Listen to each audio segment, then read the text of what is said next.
एठी आम परिवार कथा स्वामी हो कि स्त्री हो दी जनक भितर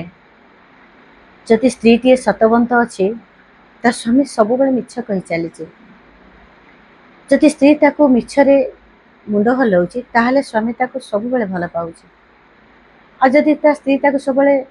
कारण से सतवंत लोक ना प्रतिवाद करुच्ची ताहले से ताठारु दूरे जाऊँच। आती कहबी गोटे संपर्क तुटीज बोली आमे जे सब मिछ को सपोर्ट करके से मिछरे आमे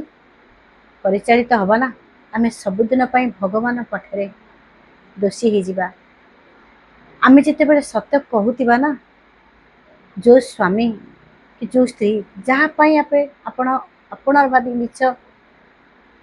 सपोर्ट करिसेंते काली सकाल से लोक पुणी पलटि जीव कह तू केते सत को मु कौन जानी तू बा मो मिछ कथार सब हाँ भरचु किंतु आपण सीना संपर्क बजई रखिए किंतु पछरे आपण पस्तेबे प्रथम ताठू मिछे ही जीवे। सुधरी जातु और चेष्टा करंतु तांको सत कहबा को शिखांतु निश्चित बदली जीव संसार।